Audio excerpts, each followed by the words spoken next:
بغیر کسی بیماری کے یہ آپ کا ہاتھ سفید ہو جائے گا اور روشن ہو جائے گا۔ ایک یہ اللہ تعالیٰ نے معجزہ عطا فرما دیا۔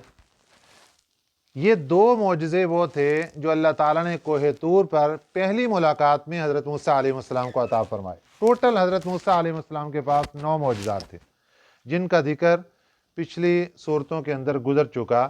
فی 9 آیات، یہ ملا کر ٹوٹل 9 نشانیاں ہوئیں۔ الی فرعون، فرعون کے پاس، و قومہ، اور ان کی قوم کے پاس۔ انہم کانوا قوما فاسقین، بے شک وہ نافرمان قوم بن چکی ہے۔ فلما جاءتہم، پھر جب آگئے ان کے پاس، آیاتنا، ہماری نشانیاں لے کر، مبصرتاً، کہ دکھائیں ان کو، سمجھائیں ان کو، قالوا ھذا سحر مبین، وہ سب کہنے لگے یہ تو بڑا کھلا جادو ہے جناب، یہ تو جادو ہے، جادوگر ہمیں جادو دکھا رہا ہے۔ انہوں نے معجزات کو جادو کہہ دیا۔ قالوا ھذا سحر مبین، یہ تو بڑا کھلا جادو ہے۔ وجحدوا بها، اور ان معجزات کا انکار کر دیا۔ وجحدوا بها، اور ان کا انکار کر دیا۔ لیکن واستيقنتها انفسهم، واستيقنتها، اور وہ یقین کر چکے تھے ان معجزات کا، انفسهم، اپنے دل میں مان چکے ہیں، پتہ لگ چکا ہے۔ جادو تو اور چیز ہوتی ہے، معجزہ ایک اللہ تعالیٰ کی طرف سے انبیاء علیہ السلام کو ایک تحفہ ہے، اور امت کی رہنمائی کے لیے اللہ تعالیٰ کی طرف سے بہت بڑی دلیل ہے نبوت اور رسالت کی۔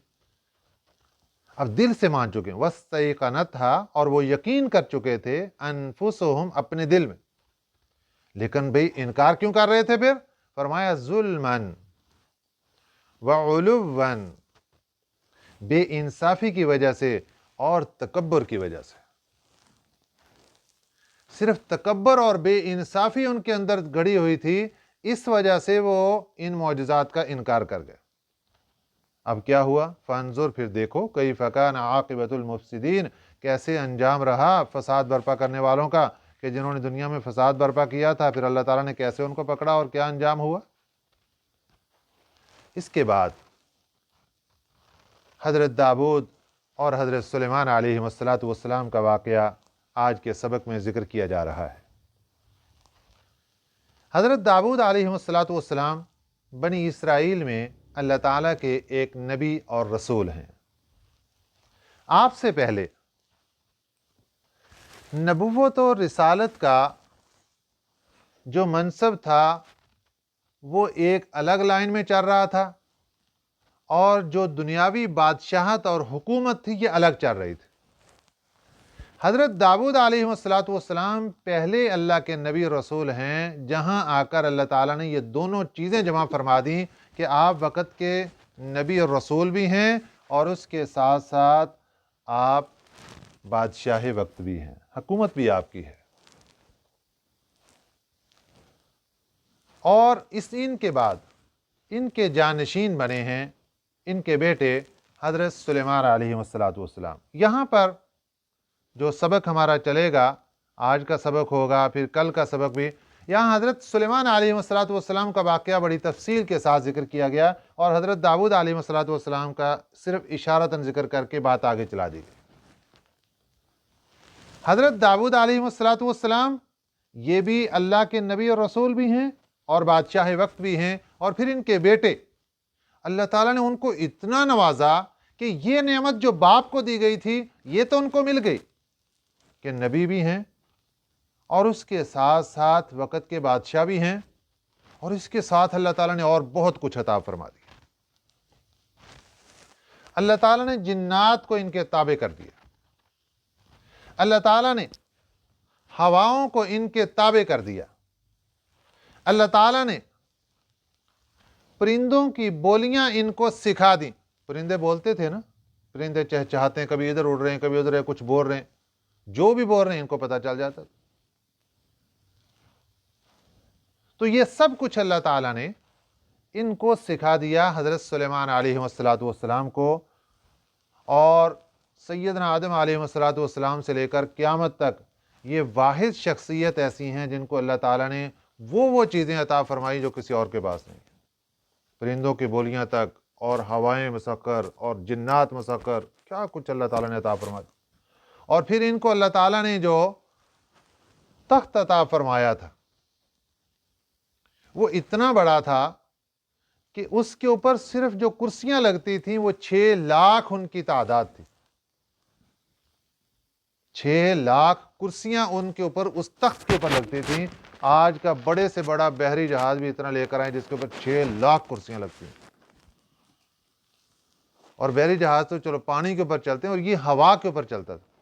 2 قسم کی ہوا تخت کو لے کر جاتی تھی، اور صرف 6 لاکھ کرسیاں ہی نہیں، یہ تو کرسیاں لگ گئیں، اور اس کے ساتھ پھر جناب یہ جنات بھی ساتھ ہیں۔ 3 لاکھ کرسیاں جنات کے لیے، 3 لاکھ انسانوں کے لیے، اور اوپر پرندوں کی ڈیوٹی ہوتی تھی کہ پرندے پورے تخت کے اوپر سایہ کر کے رکھتے تھے جب ضرورت پڑتی تھی۔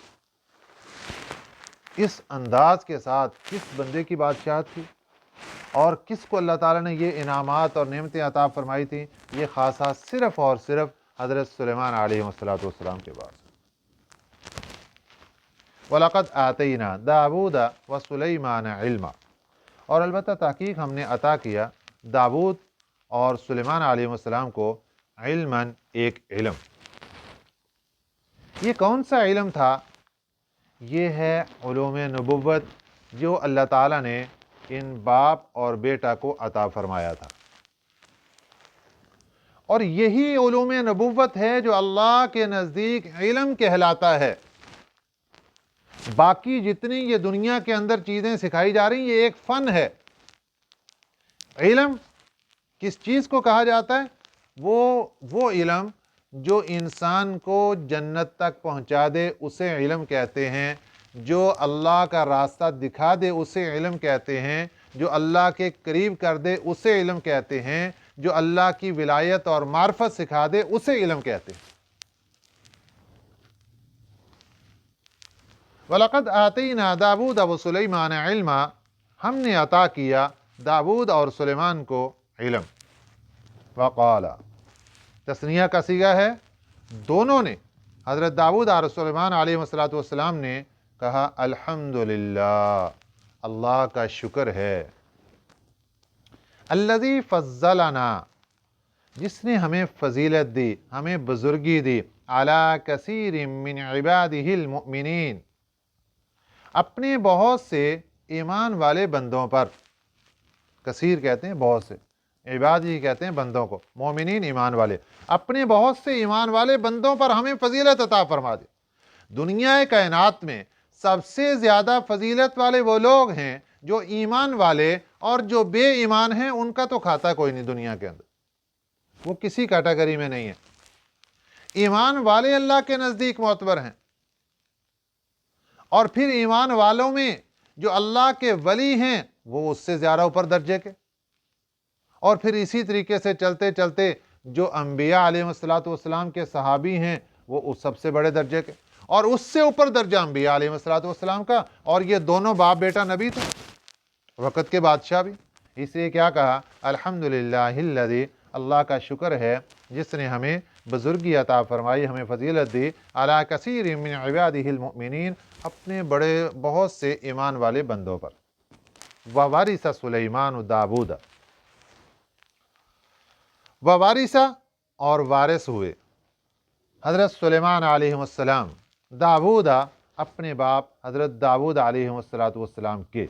یہ بات بہت غور سے سمجھنے والی ہے۔ حضرت داود علیہ السلام کے 19 بیٹے تھے، ان میں قرآن پاک نے جو تذکرہ کیا وہ صرف حضرت سلیمان علیہ السلام کا تذکرہ کیا کہ آپ اپنے باپ کے وارث ہوئے۔ کس چیز کی وراثت انہوں نے حاصل کی؟ جس کا تذکرہ پچھلی آیت کے شروع کے اندر اللہ نے دے دیا کہ وَلَقَدْ آتَيْنَا دَاوُودَ وَسُلَيْمَانَ عِلْمًا، یہ جو علم اللہ نے ان کے والد حضرت داود علیہ السلام کو عطا فرمایا تھا، علوم نبوت، وہ اس چیز کے وارث حضرت سلیمان علیہ السلام بنے ہیں۔ یہاں یہ مسئلہ یاد رکھیں کہ انبیاء علیہ السلام کی وراثت آگے نہیں چلتی، دنیاوی وراثت۔ انبیاء علیہ السلام کی دینی وراثت، علوم کی وراثت، عمل کی وراثت، یہ آگے چلتی ہے۔ ان کی وراثت درہم دینار نہیں شمار کی جاتی، اس کو وراثت نہیں بولا جاتا۔ ہمارے آقا صلی اللہ علیہ وسلم کی وراثت کو دیکھ لیجئے کہ آپ صلی اللہ علیہ وسلم نے وراثت چھوڑی ہے قرآن پاک، احادیث نبویہ صلی اللہ علیہ وسلم، اور کتنے آپ کے اقوال اور کتنے افعال اور کتنے اعمال جو صحابہ اکرام رضوان اللہ علیہم اجمعین نے دیکھے اور پھر اس پر عمل کیا، یہ ہے ہمارے نبی صلی اللہ علیہ وسلم کی وراثت۔ اور یہ سینہ بسینہ آگے چلتی چلتی آج آپ تک پہنچ رہی ہے کہ قرآن پاک کی تفسیر جس طرح ہمارے نبی صلی اللہ علیہ وسلم نے صحابہ کو سکھائی، اسی طرح ہم نے اپنے اساتذہ سے سیکھی اور یہ آج آپ کے سامنے رکھی جا رہی۔ یہ ہے نبی صلی اللہ علیہ وسلم کی وراثت جو کہ بانٹی جا رہی، جو کہ تقسیم کی جا رہی، اور آپ کو اللہ تعالیٰ نے قبول کیا ہے اور آپ اس وراثت کو لینے کے لیے جمع ہیں۔ یہ اللہ کا احسان ہے۔ اور دوسرا مسئلہ یہ یاد رکھیں کہ خود نبی اپنا باپ اگر اس کا نبی نہیں ہے تو اپنے باپ کا وارث بنے گا دنیاوی اعتبار سے۔ نبی اس کی وراثت تو آگے نہیں چلے گی دنیاوی اعتبار سے، لیکن نبی کا باپ اگر نبی نہیں ہے تو پھر اس کی دنیاوی اعتبار سے اس کی وراثت اپنے بیٹے کو ملے گی، جس طرح ہمارے آقا سید الاولین والآخرین امام الانبیاء حضرت محمد الرسول اللہ صلی اللہ علیہ وسلم، آپ کو اپنے والد محترم حضرت عبداللہ، ان کی وراثت آپ کو ملی ہے۔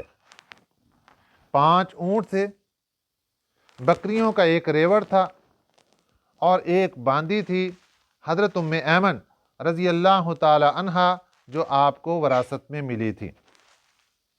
حضرت ام ایمن رضی اللہ تعالی عنہا ایک حبشیہ خاتون تھیں، مگر بڑی صاحب فضیلت خاتون تھیں۔ انہوں نے نبی پاک صلی اللہ علیہ وسلم کو گود میں اٹھایا تھا، آپ ان کی بڑی قدر کیا کرتے تھے، اور آپ صلی اللہ علیہ وسلم نے جب آپ بڑے ہوئے ہیں تو پھر ان کو آزاد کر دیا تھا۔ اور یہی حضرت ام ایمن رضی اللہ تعالی عنہا ہیں کہ جن کے ساتھ پھر آپ صلی اللہ علیہ وسلم نے اپنے منہ بولے بیٹے حضرت زید بن حارث رضی اللہ تعالی عنہ ان کی شادی کرتی تھی، اور پھر یہاں سے اللہ تعالیٰ نے ان کو بیٹا عطا فرمایا جس کا نام تھا حضرت اسامہ بن زید رضی اللہ تعالیٰ عنہ، جو کہ آپ صلی اللہ علیہ وسلم کے وفات کے آخری ایام میں، مرض الوفات کے آخری ایام میں آپ صلی اللہ علیہ وسلم نے اس صاحبزادے حضرت اسامہ بن زید رضی اللہ تعالیٰ عنہ کی سرکردگی میں ایک لشکر جہاد کے لیے روانہ فرمایا تھا، جس کی تفصیلات بہت زیادہ۔ تو یہ تھی آپ صلی اللہ علیہ وسلم کو جو وراثت ملی۔ یہاں پر قرآن پاک نے وَوَرِثَ سُلَيْمَانُ دَاوُودَ کے وارث ہوئے، قائم مقام ہوئے حضرت سلیمان اپنے باپ داؤد علیہ السلام کی۔ کون سی وراثت؟ علوم نبوت کی وراثت۔ اگر وراثت ہوتی دنیاوی تو آپ کے تو 19 بیٹے تھے، باقی 18 بیٹوں کا ذکر کیوں نہیں کیا گیا کہ وہ بھی وارث بنے ہیں؟ معلوم ہوا یہاں دنیاوی وراثت ہے ہی نہیں، یہاں ہے ہی دینی وراثت اور علوم کی وراثت ہے۔ یہ اللہ تعالیٰ نے حضرت سلیمان علیہ السلام کو عطا فرمائی، اور یہ بھی ایک عجیب واقعہ ہے۔ حضرت سلیمان علیہ السلام آپ کی عمر اس وقت 12 یا 13 سال کی تھی جب اللہ تعالیٰ کی طرف سے حضرت داؤد علیہ السلام کو حکم ملتا ہے آپ اپنے بیٹوں میں سے کوئی بھی اپنا خلیفہ نامزد کر دیجئے۔ حضرت جبرائیل امین علیہ السلام تشریف لاتے ہیں اور ایک بند لفافہ لا کر حضرت داؤد علیہ السلام کو سپرد کر دیا کہ آپ اپنی مجلس شورا بلائیں، اپنی کمیٹی بلائیں ساری، اور بلا کر اپنے بچوں کو بھی وہاں بٹھائیں اور بٹھا کر اعلان کر دیں کہ بھئی یہ بند لفافے کے اندر چند سوالات ہیں، جو میرا بیٹا ان سوالات کا صحیح جواب دے دے گا وہ میرا جانشین منتخب ہو جائے گا۔ بچے بڑے تھے، بچے حضرت سلیمان علیہ السلام کی عمر تو چھوٹی تھی، سوالات سامنے رکھے گئے، بچے جواب نہیں دے پائے۔ حضرت سلیمان علیہ السلام کی عمر چھوٹی تھی، آپ نے عرض کیا ابا جان اگر مجھے اجازت ہو تو میں جواب دے دوں؟ نے فرمایا ٹھیک ہے دے دیں آپ۔ حضرت سلیمان علیہ السلام نے وہ ٹوٹل 9 سوالات تھے، ان کے صحیح ہو بہو جوابات دے دیے، اور وہاں سے چونکہ پہلے اعلان کر دیا گیا تھا کہ جو بھی ان سوالات کے صحیح جوابات دے گا بچوں میں، بیٹوں میں، اس کو جانشین منتخب کر دیا جائے گا، تو حضرت سلیمان علیہ السلام نے صحیح جوابات دیے۔ آپ کی عمر اس وقت 12 یا 13 سال کی تھی اور آپ کو اسی وقت جانشین منتخب کر دیا گیا۔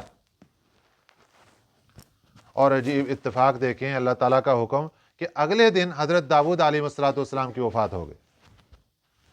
اور وفات کیسے ہوئی؟ آپ جب گھر سے باہر جاتے تھے کہ گھر کو تالا لگا کر جاتے، جس طرح ہم جاتے ہیں نا، آج وہ دروازہ بند کر دیا، کنڈی لگا دی، تو پہلے زمانوں میں تو یہ اتنے تالے نہیں ہوتے تھے، لیکن آپ کا معمول یہ تھا کہ آپ تالا لگا کر گھر سے باہر جاتے تھے، گھر والے گھر میں اور تالا لگا، کوئی بندہ اندر نہ داخل ہو سکے۔ آپ تشریف لائے اور دیکھا کہ میرے گھر کے صحن کے اندر ایک آدمی کھڑا ہے۔ بھئی آپ کون ہیں؟ آپ کیسے بغیر اجازت کے میرے گھر کے اندر داخل ہو گئے؟ انہوں نے کہا میں وہ ہوں جو بادشاہوں کے پاس بھی اجازت کے بغیر چلا جاتا ہوں، مجھے پوچھنے کی ضرورت نہیں۔ آپ پہچان گئے یہ ملک الموت ہے، یہ حضرت اسرائیل علیہ السلام ہیں۔ روایات میں آتا ہے کہ آپ نے ایک کمبل اوڑھ لیا اور لیٹ گئے، اور حضرت اسرائیل علیہ السلام نے آپ کی روح قبض کر لی۔ یہ ہے وفات حضرت داؤد علیہ السلام کی۔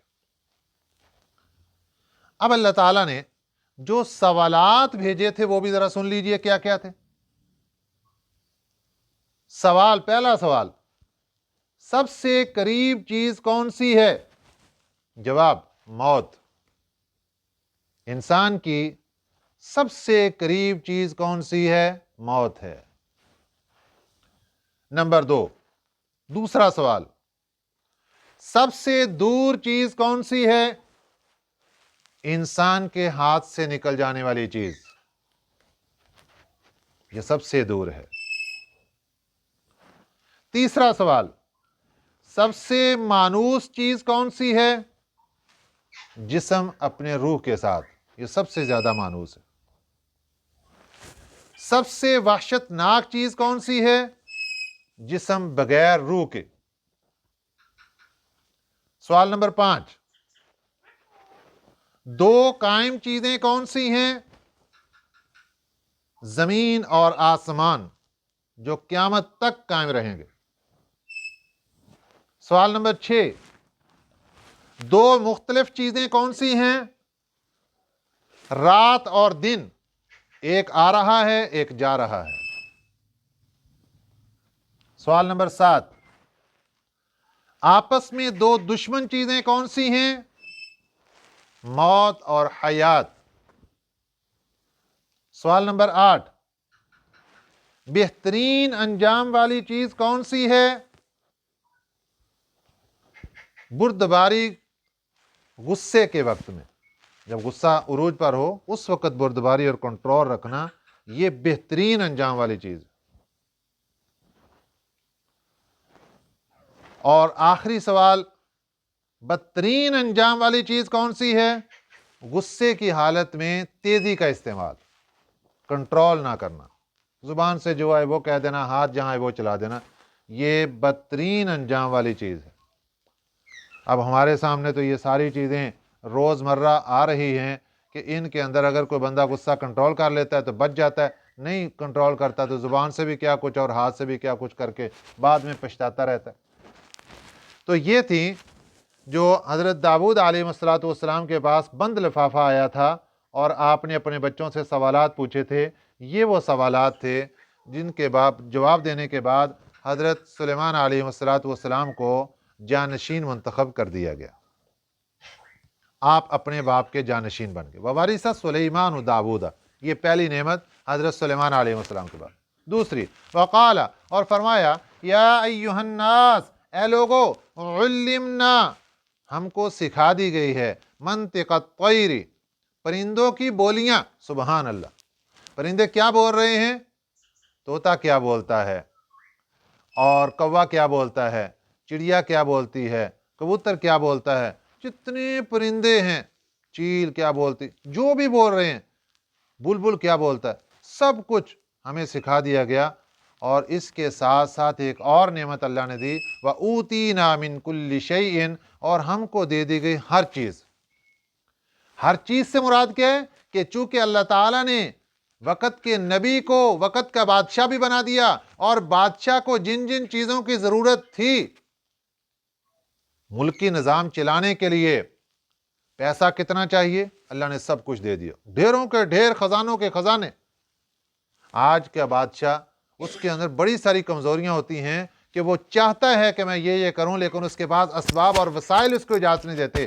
لیکن حضرت سلیمان علیہ السلام نے فرمایا وَأُوتِينَا مِن كُلِّ شَيْءٍ، ہمیں اللہ نے سب کچھ دے دیا، سبحان اللہ۔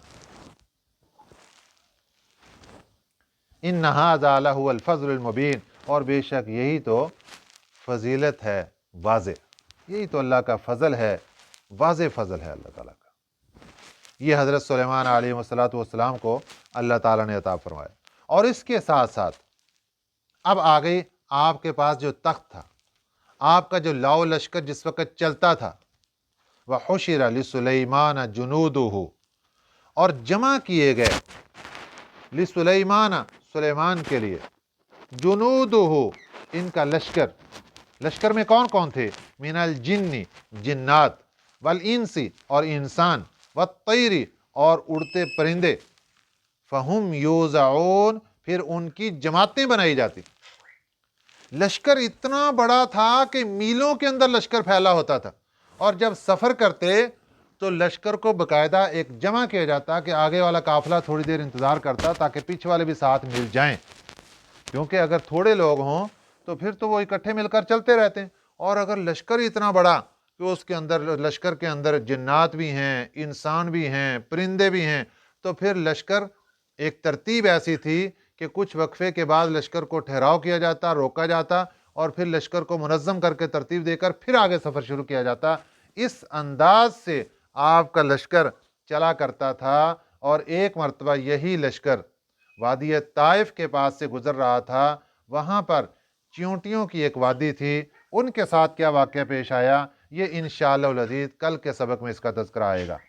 اللہ تعالی ہمیں صحیح سمجھ نصیب فرمائے، اور اللہ تعالی ہمیں قرآنی اعمال کرنے کی توفیق عطا فرمائے، آمین۔ وما علینا الا البلاغ المبین۔ اللہم صلی علی محمد وعلی